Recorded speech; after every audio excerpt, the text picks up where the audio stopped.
트럼프는 왜 북한을 만나려고 서두르나? 미국의 북한 전문 매체 NK뉴스는 11일 미국 고위 소식통을 인용해 미국이 뉴욕 주재 주 유엔 북한 대표부를 통해 친서를 전달하려 했으나 북측에서 수용하지 않았다라고 보도했습니다. 도널드 트럼프 미국 대통령은 대선 때부터 김정은 국무위원장을 다시 만나 북한과 대화를 재개하겠다고 공언해 왔기 때문에 충분히 가능성 있는 내용입니다. 아마 이번이 처음이 아니라 다양한 방식으로 여러 차례 시도했을 것으로 보입니다. 이걸 언론에 공개한 건 의도가 있을 것입니다. 트럼프 처지에서는 빨리 친서를 주고받아 북미 정상회담을 하고 싶은데 북한이 실무선에서 친서 수령을 거부하니 답답해 미칠 지경이었을 것입니다.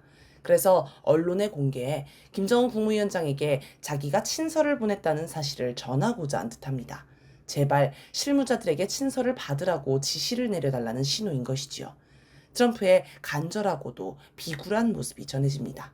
그런데 이걸 공개한 시점도 주목할 필요가 있습니다. 트럼프 처지에서 뭔가 서둘러야 하는 상황이었나 봅니다.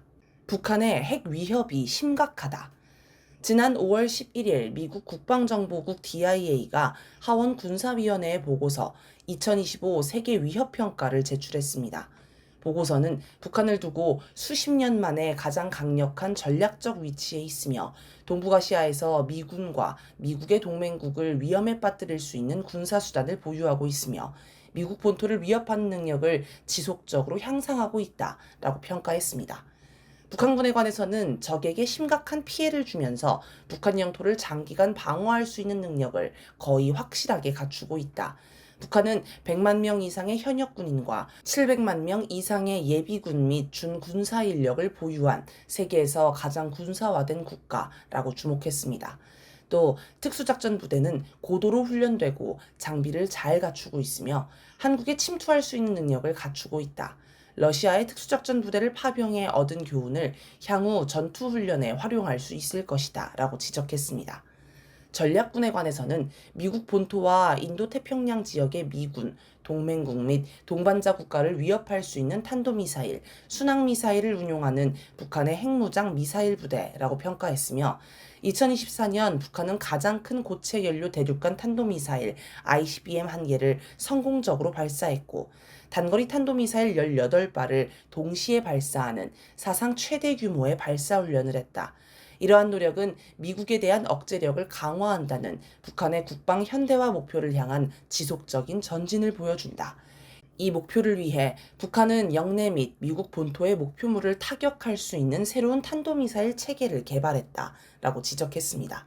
또 북한의 탄도미사일과 잠수함 발사 탄도미사일은 유사시 미국 및 동반자 국가의 위성을 공격하는 무기로 사용될 수 있다라고 평가했습니다. 북한의 군사력을 상당히 위협적으로 평가한 것입니다. 또한 북한 군사력이 빠르게 성장하는 것도 경계하고 있습니다. 즉, 시간이 갈수록 북한의 위협이 더 커지기 때문에 서둘러 뭐라도 해야 하는 상황인 것입니다. 최근 진행한 북한의 군사훈련 양상을 봐도 미국에 상당한 위협이 됩니다. 5월 8일 북한이 실시한 단거리 탄도미사일 화성포 11 가형과 600mm 초대형 방사포 발사 훈련은 핵무기 종합관리체계 핵방아쇠 운용 절차를 숙달하는 훈련이었습니다. 즉, 북한은 핵탄두를 탑재한 미사일과 방사포를 섞어 쏘는 훈련을 통해 실전에서 효과적으로 핵공격을 할 준비를 하는 것입니다. 이 자리에서 김정은 국무위원장은 전쟁 억제 전략과 전쟁 수행 전략의 모든 면에서 핵무력의 중추적 역할을 부단히 제고해야 한다라고 하면서 핵무력의 경상적인 전투준비 태세를 부단히 완비하는 것이 매우 중요하다고 강조했다고 합니다. 경상적인 준비 태세란 24시간 언제든 명령을 집행할 수 있도록 대비하라는 것입니다. 북한은 전쟁이 나면 곧바로 핵무기를 사용할 준비를 한 것입니다. 5월 13일 진행한 병종별 전술 종합훈련 사진에는 우크라이나 전쟁에서 많이 쓰인 무인기와 대전차 로켓을 활용한 훈련이 담겨 눈길을 끌었습니다. 이 훈련은 교관 양성 과정의 일환이었는데 우크라이나 전쟁에 파병 갔다가 돌아온 병사들의 경험이 반영된 것으로 추정됩니다.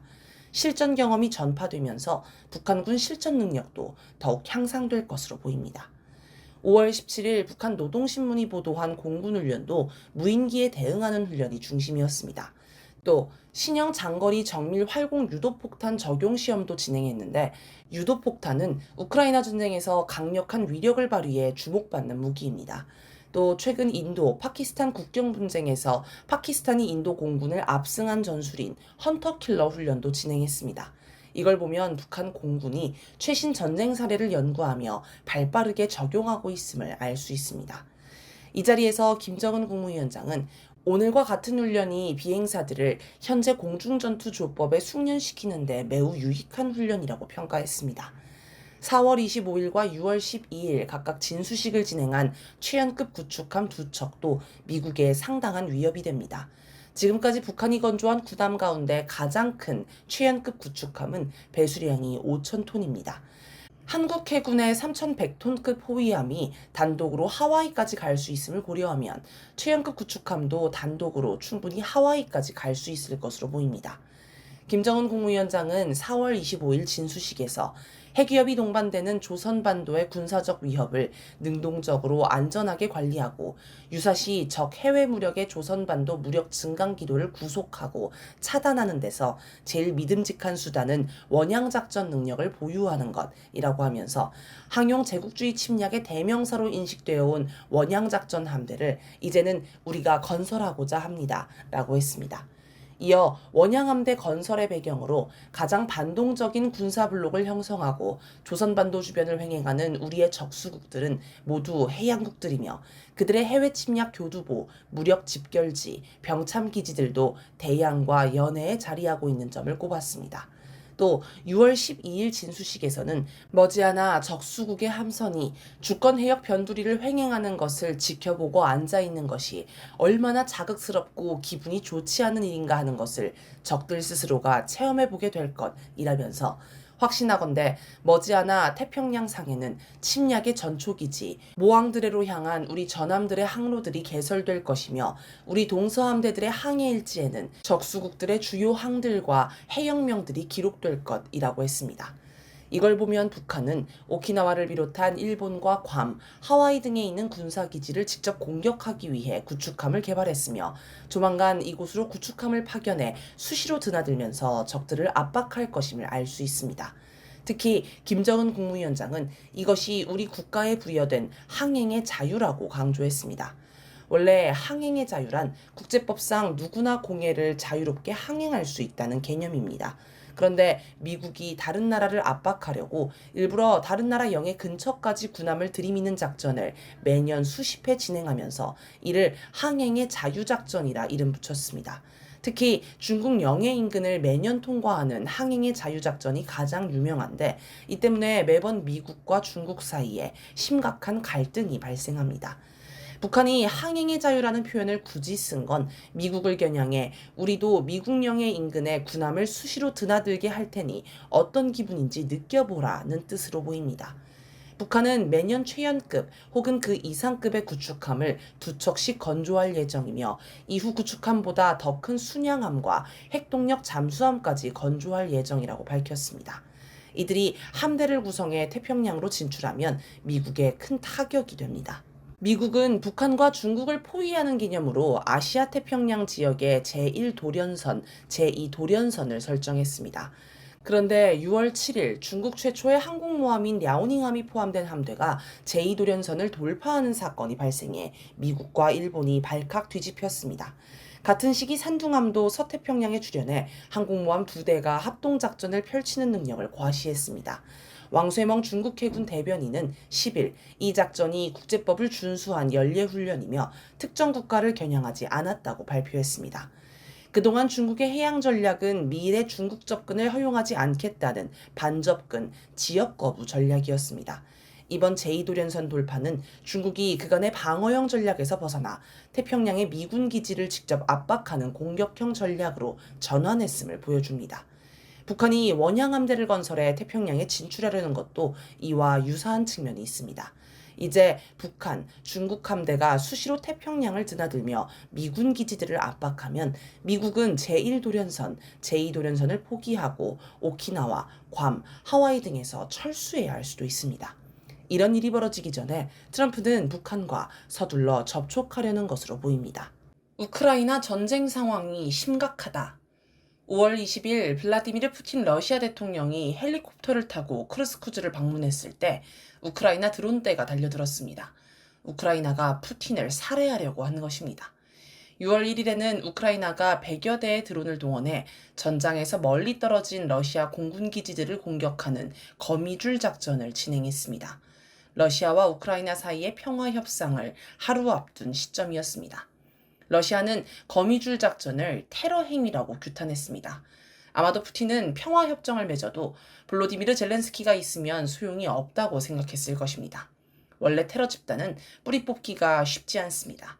트럼프는 4일 푸틴과 통화를 했다면서 푸틴이 최근 우크라이나의 러시아 비행장 공격에 대해 강력히 대응해야 한다고 분명히 밝혔다라고 했습니다. 실제로 러시아는 6월 들어 역대 최대 규모의 공습을 연일 이어가고 있으며 우크라이나 점령지를 빠르게 넓히고 있습니다. 로이터 통신은 7일 러시아가 진짜 보복을 아직 시작도 안 했으며 지난 주말 러시아의 대규모 공습은 푸틴의 응징 축에도 못 낀다고 주장하면서 조만간 제대로 된 대응이 시작될 것이라고 보도했습니다. 러시아의 구상은 아예 우크라이나 수도 키이우를 점령하고 젤렌스키를 제거해 전쟁을 멈출 정부, 평화 정부를 세우려는 것으로 보입니다.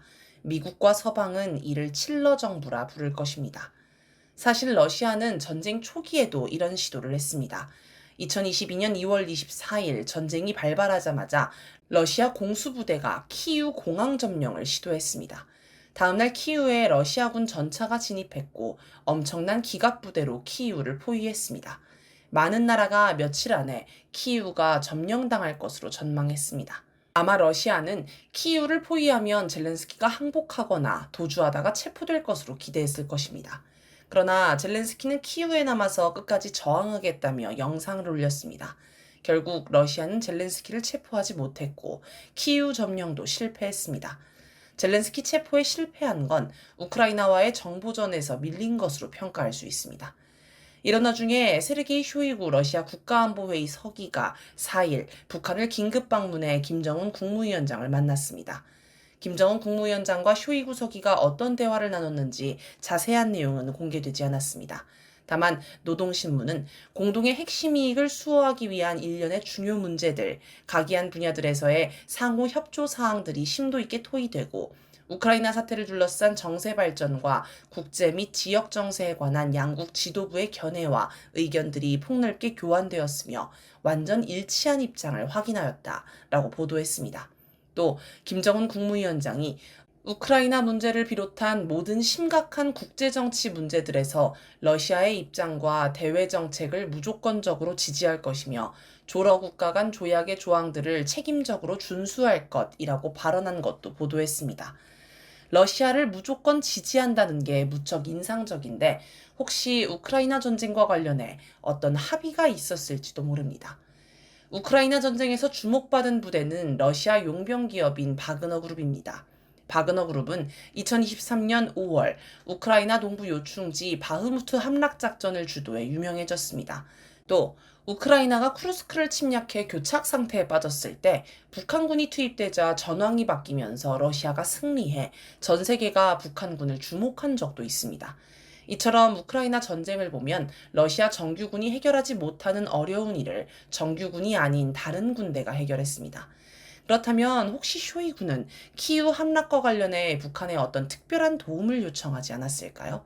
우크라이나 특수작전군이 분석한 북한군의 특징은 북한군 5명이 러시아군 10명의 전투력과 맞먹을 정도로 높은 전투력을 보유, 강인한 체력 보유, 20세여간의 젊은 청년층, 공포심이 없음, 개개인의 사상교육이 비교적 잘됨 등이었습니다. 북한군의 도움으로 러시아가 키이우를 점령하면 우크라이나 전쟁은 사실상 끝난다고 봐야 합니다.